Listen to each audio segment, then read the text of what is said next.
महानदी रे नुआ ब्यारेज नयागढ़ को मिलिबो पानी मृतंग जलसेचन प्रकल्प को कैबिनेट मोहर मुख्यमंत्री अध्यक्षतार बसिथिबा 41तम कैबिनेट बैठक में राज्य सरकार 5 विभाग 10 प्रस्ताव उपरे बाजिछि कैबिनेट मोहर 1500 कोटी पर्यटन लैंड बैंक को मोहर शहरी गरीबों को बड़ आश्वस्ति पीएमएवाई घर पर कमिला स्टाम्प ड्यूटी नयागढ़ जिलार दसपल्ला नुआगां खंडपड़ा ओडगां और नयागढ़ ब्लॉक 309 गाँवर चाषी हेबे उपकृत 194.07 कोटी व्यय 30 मास मध्य काम शेष हेबो एवं 23,300 हेक्टर जमी को जलसेचन सुविधा मिलिबो।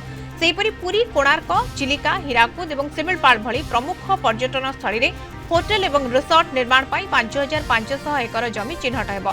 एथिपई 5 वर्ष रे 1500 कोटी टंका खर्च करा जिवो। सहरांचल आर्थिक अनग्रसर श्रेणीर लोकंक पई घर किनिबा समय स्टाम्प ड्यूटी और रजिस्ट्रेशन फी को 6 ରୁ 7% रु कमाई 1% को कम करा जायछि। राजधानी नुआ टाउन प्लानिंग अंचल रे महानदी 112 कोटी 31 लाख व्यय स्वच्छ पानीय जल जोगाई दिया जिवो। ए काम एप्रिल 2028 सुधा सरिबो बोली कैबिनेट बैठक में निष्पत्ति होईछि।